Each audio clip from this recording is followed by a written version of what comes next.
Good morning po mga kapatid, mga kabinatog ko. Ayan po, ang mahiwagang puno. Muli na naman po siyang nagbulaklak. Ang dami niyang bulaklak. Ayan, bali pangalawang pamumulaklak po yun. Ayan, ang dami. Ayan po.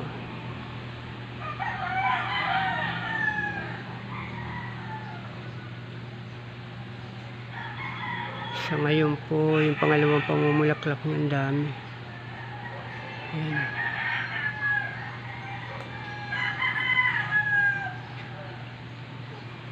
Ang ganda.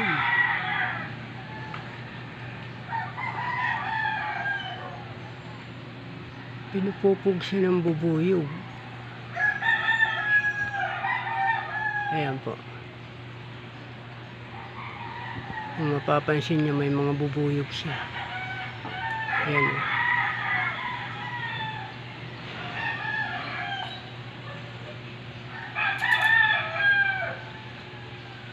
Ayan o.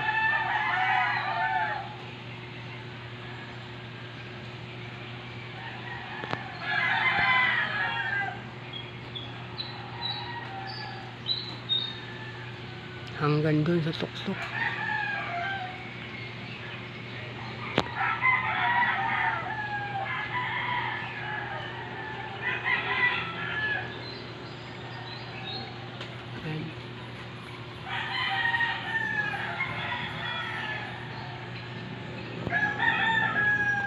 Hanggang ngayon po hindi pa namin malaman kung anong klaseng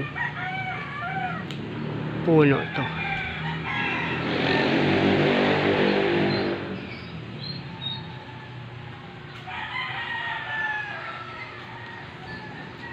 Pinudumog siya ng mga bubuyog.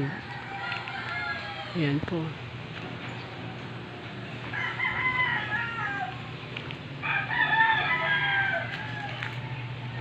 Hindi kaya ibig sabihin yan matamis yan.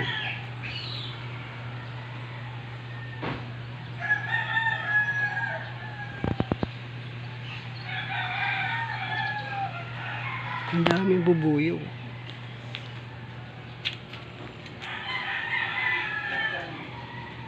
Ayan po.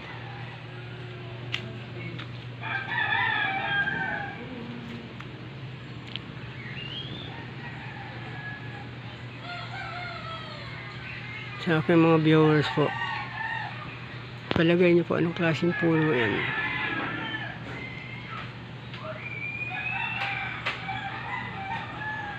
Nakakain po kayo ang bunga nito.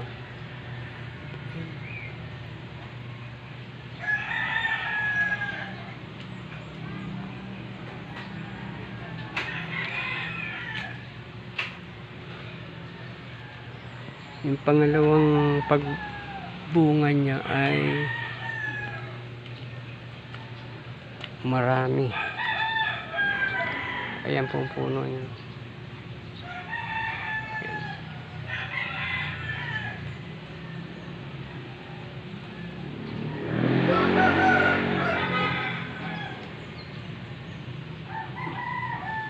Ang dami pong mga bubuyog. Yan po yung klase ng bubuyog na gumagawa po ng pokyutan.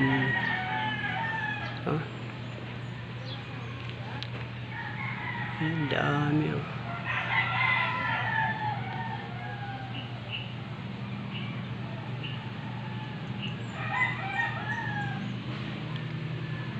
Ayan po mga kapatid. Sa may nakakaalam po, pa-comment naman po para malaman natin kung anong klaseng puno to.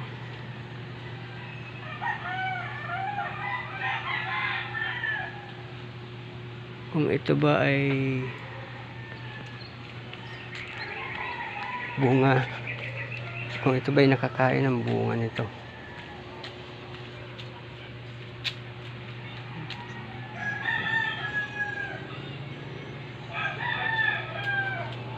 Kusang tumubo na lang po yan din.